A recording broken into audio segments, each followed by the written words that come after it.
Welcome, I'm Suma Katauka and you're watching the World Report on NewsX World. Let's take a look at the top headlines of this hour.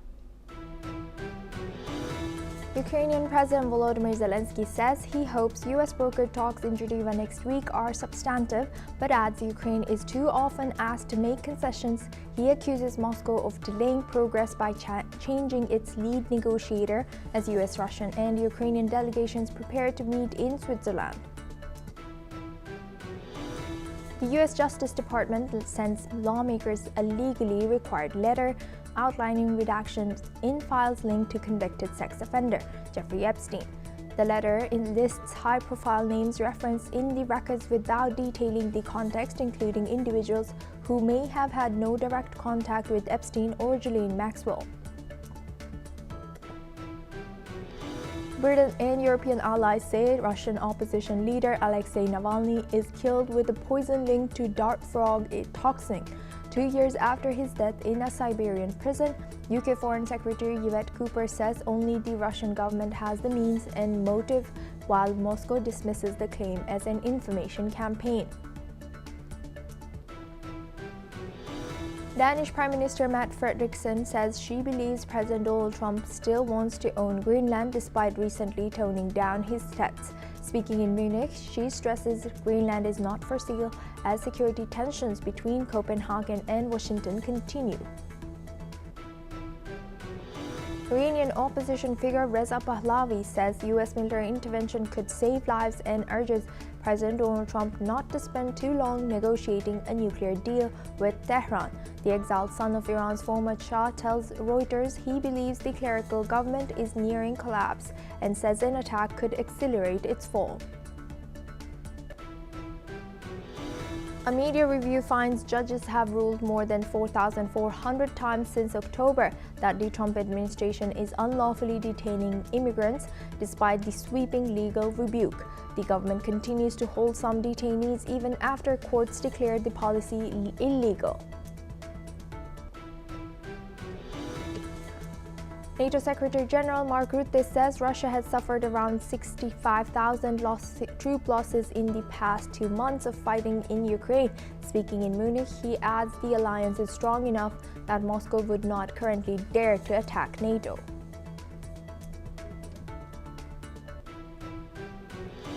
President Donald Trump and Israeli Prime Minister Benjamin Netanyahu agree at the White House to work to cut Iran's oil exports to China. According to Axios, a senior U.S. official says the two leaders plan to apply maximum pressure to curb Tehran's energy sales.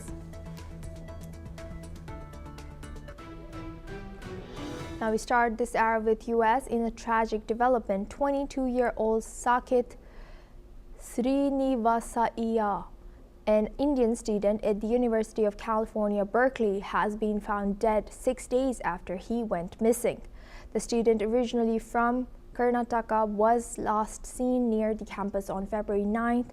A citywide search led to the discovery of his body, and the Indian consulate in San Francisco has assured full support for the repatriation of his remains. Srinivasaiah, an alumnus of IIT Madras, had been pursuing a master's degree in chemical and biomolecular engineering in U.S. Now for this, we welcome retired Colonel Sanjay Sirohi. He's an international relations and defense expert, joins us live from New Delhi. Thank you very much, Colonel, for joining us again. Good to see you. Now, this unfortunate event has taken place, and this is unfortunately not the very first that something like this has happened to very bright Indian students who were studying abroad, especially in Western countries like U.S. and Canada. How should the countries which host these bright students, share are responsible to protect these international students, and also what can we expect from this now? Thank you, Asuma, good morning and having me on your news channel and discussing a very, very sad event which has happened with Saket, who got missing on 9th February and who was doing a MSc from University of California. this is not the first time. If you see, there are a large number of students who have died in mysterious circumstances, specifically in United States. There have been disappearances which have not been explained. And regarding this latest one, Saket, who went missing on 9th February and his body was found out after 6 days, it shows that there is something wrong somewhere. I think what I feel is that there is a discrimination against the Indian students, specifically in United States. Because if you remember that in 2024, within 4 months, there were 11 students who went missing, Indian students who went missing, and later on they were found dead. So I think the government which are hosting their students, they must make sure that they must be provided proper safety, security, and in case of these events which take place, unfortunate events which take place, the government and the investigating agencies must investigate properly, and they must take some measures to make sure that these things don't happen. Because this boy who was from IIT Madras in India, getting into IIT is not an easy thing. And after that, he has done his BTech, he has gone abroad. So he was a very, very bright student. And the bright student who dies like this, it is not only loss to the country where he was studying, it is a loss to India also. So I think there are two things which must be seen into. As far as the United States is concerned, they must ensure safety, security, and carry out proper investigation. And on the other hand, I will say that the Indian government and other people must also take into this consideration and make sure that the bright students, they don't go abroad to study. All those facilities must be available in the country itself, in India itself. Asuma. Yes. Yes, indeed. The brain drain from especially India to US is real, including these students from IIT, not just one IIT, but many IITs who end up moving to states or Western countries for better jobs, better opportunities, better salaries. How is this brain drain affecting, India in long term, and what needs to be done right now in terms of protecting these students, not just for their safety, but for India's prospect for the future? Well, your question has two parts. Firstly, what should the government or the people in India should do?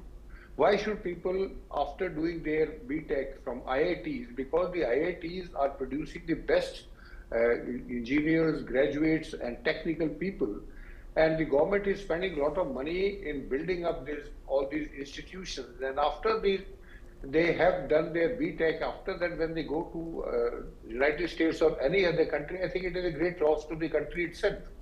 So I think first of all, the government of India must ensure that the education system of ours should be as good, if not better, than any other country in the world. That is number one. As regards the country which are hosting these students, I think it is their moral responsibility, irrespective of the caste, creed, country, race, that these people who have come to you, and these are the people who are your intellectuals, because these students are going to serve you. They are not going to serve India. They are going to serve United States. They'll get a job in United States. It is your assets. You must make sure that you look after these assets. If these assets have moved from India, it is lost to India.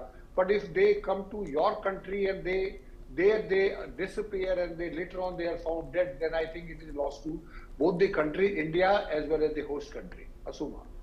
Yes. Like US has H-1B visa, which of course, as we know, most of the applicants are from India, especially from such bright schools. And also now China has another visa. Unfortunately, I don't remember the exact name, but they've issued this visa for these special bright students. So what can India do to maybe stop them to go to these countries right now? No, we can't stop them because India is a democratic country. We can't lay down the rules that no student after doing their BTech from IIT or any of the prestigious institutions, they cannot leave the country. I think that is not possible. But I think the avenues must be the government and the other private sector must make sure, even the institutes must make sure that if the person has done BTech, then why can't he do MTech and other important professional courses in the country itself? So I think it is the country itself, that is the Indian government must make sure that they should make our country, that is India, they should make it more attractive for the students to stay put here only and work here only. It will not only benefit the students, it will benefit the country, it will benefit as a nation as a whole. So I think the moral responsibility of making sure that the students, they don't go abroad for higher studies or for taking up a job. The country itself must make sure that these students, they get all these opportunities, whatever are available in other countries, they are available in the homeland itself. Asuma. Yes. Thank you very much, retired Colonel Sanjay Sirohi, for sharing that. Please stay with us as we come back to you. Now, moving on to Europe, Yulia Navalnaya, Russian opposition politician, and Alexei Navalny's widow has said that the murder of late Russian opposition politician Alexei Navalny in an Arctic prison in 2024 is now a science-proven fact. This comes after when 5 European countries have said that Moscow has used a lethal toxin found in the skin of dart frogs native to South America on the Kremlin opponent. Navalnaya has also said that she was certain that it was a murder, but in that moment it was just words. But today these words have become a science-proven fact. Let's listen into what Yulia Navalnaya has shared. 2 года назад был самый ужасный день в моей жизни. Я здесь, в Мюнхене, я узнала о смерти моего мужа. Я вышла на сцену и сказала, что это Владимир Путин убил моего мужа, Алексея Навального. И я хочу еще раз повторить. Владимир Путин убил моего мужа, Алексея Навального, с использованием химического оружия. Конечно, это не новость, что Владимир Путин убийца. Но теперь у нас есть этому еще одно прямое доказательство. И я очень надеюсь, что однажды он окажется на скамье подсудимых и ответит за все, что он делал эти годы. Now we welcome back retired Colonel Sanjay Sirohi. He joins us live from New Delhi. Thank you very much, Colonel, for staying with us. Now looking at this, these reports have just come in, although Russia has denied these allegations. How will this further impact or strain the relations between Europe and Russia? Asuma, the relations are already strained between the European nations and the Russians after the Ukraine war. And the death of Alexei Navalny in the Arctic prison in 2024 have raised a lot of hue and cry among the European nations, and specifically from UK, France, Germany, Netherlands, and Sweden, that Navalny was poisoned by the Russians when he was in Arctic prison in 2024, and it was not the first time he was poisoned. They have also alleged that in 2020 he was poisoned, and later on he was evacuated to Germany, where he was diagnosed for a poison, and after that he recovered and he went back to Russia. When he went back to Russia, again he was arrested and put into a jail. Because this man has been a very, very critical about the policies of President Putin, and he has been creating problem for Putin as far as the running of the government is concerned.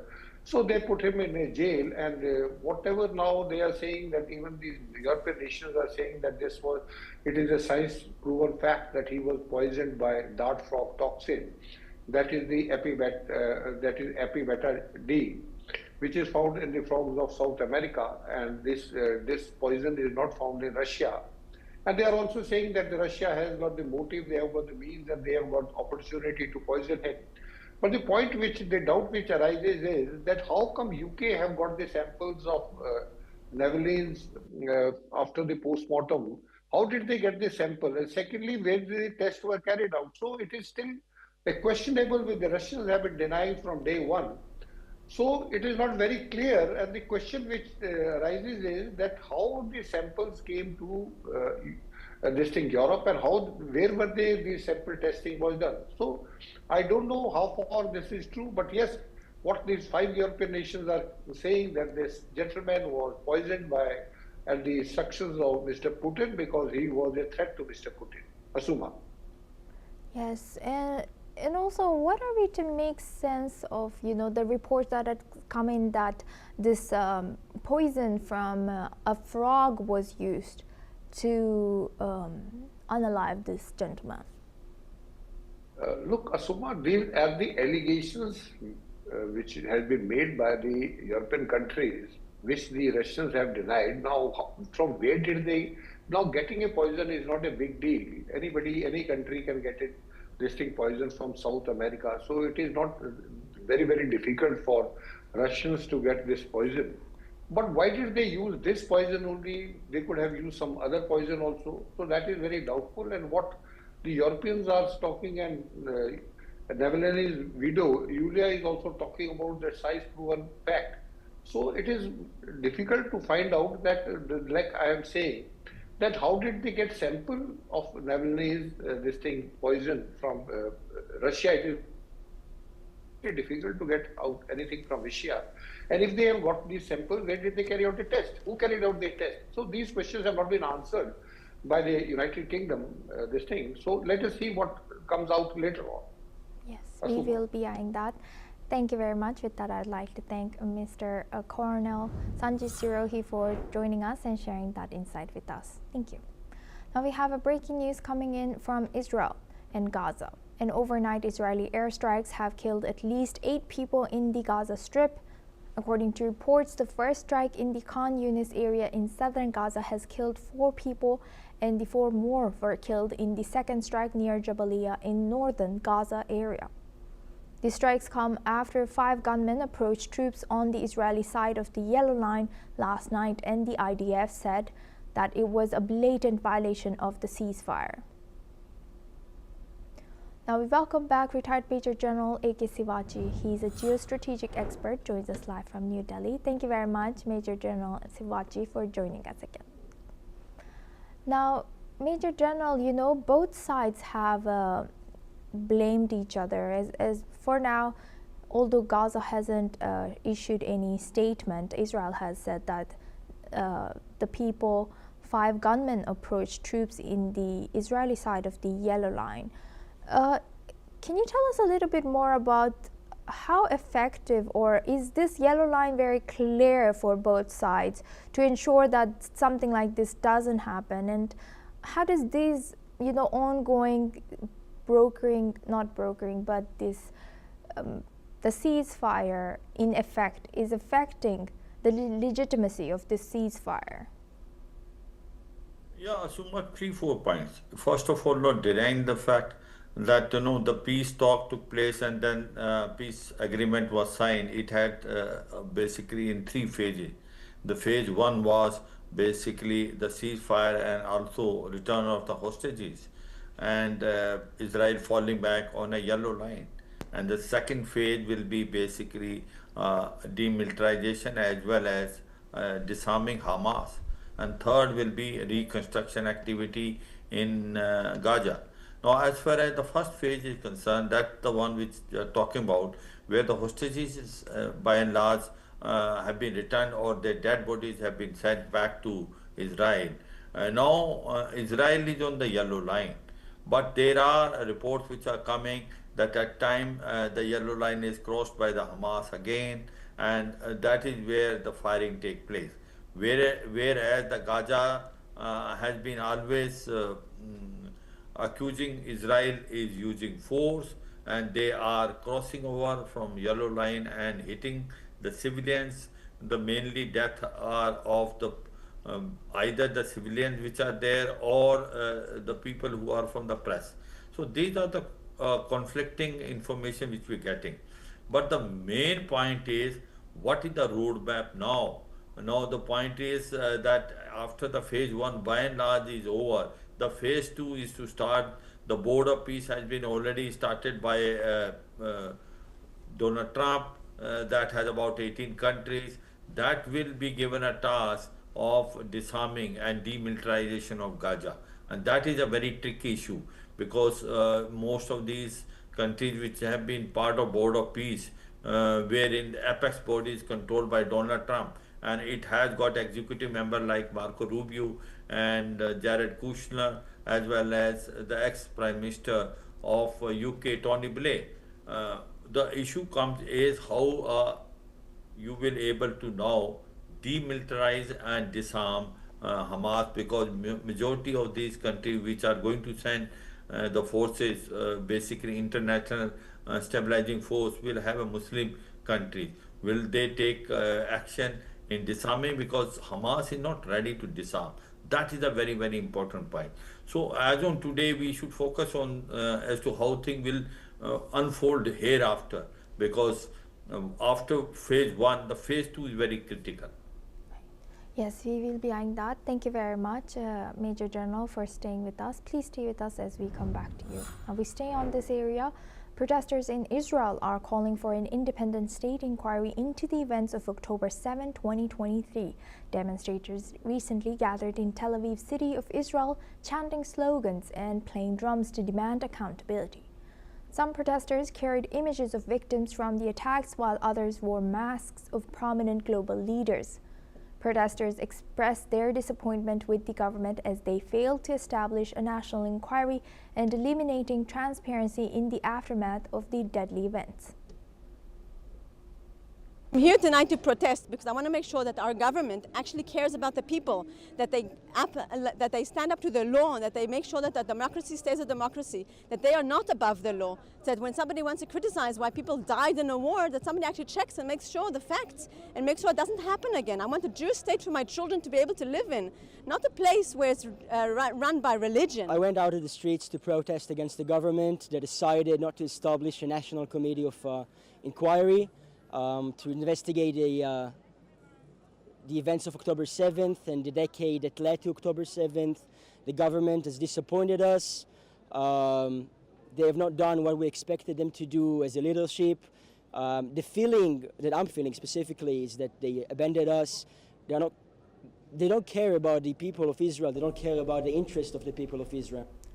Now we welcome back retired Major General A.K. Sivachi. Thank you very much, Major General, for staying with us. Now, how important is it for Israeli government to look into the shortcomings that has led to the October 7th, as they claim they are the only democracy in Middle East and they are the one of the best. They have one of the best defense systems or military systems. Where's the accountability? Absolutely, Summa, there is no denying the fact what happened on 7th October was a genocide which was created by Hamas. But the surprise attack which was launched by Hamas, it found the Israeli intelligence and Israeli defense forces wanted. They were on the back foot. Their reaction was very, very poor. And 3-4 things stand out. Now the point is that the intelligence was given about a possible attack of Hamas by the US as well as by the Egypt, whereas the Israelis have not taken it seriously. And there is total lack of intelligence failure. They are not denying this fact. And the response of the Israeli force, the IDF, was also not very professional. They possibly have not able to react in a more effective manner, and there are a number of casualties which have taken place due to a friendly fire. So there were almost more than 1,200 people killed, and about 250 people were taken as hostages by the Hamas. Now the question comes is, whatever has happened on 7th October, there is a requirement of carry out a fair inquiry and investigation by an inquiry commission. What government has done is they have carried out an investigation by the government agency. The people have no faith in that. They are saying that they are trying to whitewash, they are doing eyewash, they are only trying to cover themselves, and they are not coming with the actual as to how there was a failure of intelligence on 7th October and how did IDF not was prepared, and the reaction of IDF was not very professional. So there is this point which is coming now. The people are coming on the street. They want Netanyahu to go. There should be a proper inquiry by the inquiry commission which is independent. There should be a fair, free inquiry which should be objective and transparent, which the government is not doing. Government is doing their own inquiry by the government agencies which are trying to cover up rather than really finding where things have gone wrong, where more than 1,200 people were killed and more than 250 people were taken as a prisoners. Yes, indeed. Thank you for sharing that important message with us. With that, I would like to thank Major General A.K. Sivachi for sharing that insight. Now we move on to Russia. We have a breaking news coming in from Russia. In Russia, Krasnodar Governor Veniamin Kondratiev says that Russia's Taman port has been reportedly damaged in a drone strike launched by Ukraine. The attack ignited a fire, though further details on the extent of this damage has not been provided. This strike adds to the ongoing tensions and escalating military exchanges between Russia and Ukraine. The situation is still developing, with authorities working to assess the full impact of this attack. Now we move on to Siberia. Thousands of protesters, including students, took to the streets of Valyevo, demanding early elections and justice for those responsible for police brutality during protests last year. The protest was fueled by widespread frustration over the government's handling of corruption and the violent crackdown on demonstrations. Protesters marched through the city waving national flags and chanting "Vucic thief," holding the government accountable for its actions. The European Union has criticized the use of excessive police force and urged Serbia to improve its rule of law. President Alexander Vucic, nearing the end of his second term, has promised to call snap elections. Let's listen into what some of the protesters have shared. Ovo je država bez institucija. Od koga očekujete da nešto radi? Ko? Nema. Imamo čoveka koji je zarobio sve institucije. U ovoj državi ništa ne funkcioniše. Ja sam već čovjek koji je pred penzijom. Izašao sam zbog ove dece, zbog mladosti. Meni ne lično moje prošlo, ali zaista mi žao te dece. I moje i tuđe, svačije, naše. Rešenje je da u budućnosti budu kažnjeni oni koji treba da budu kažnjeni, da se otkrije ko je ovo naredio, ko je naredio da se brutalno biju deca na ulicama Valjeva. I treba da se konačno dođe do toga da svi odgovaramo za ono što smo učinili i da zaboravimo na nekažnjivost.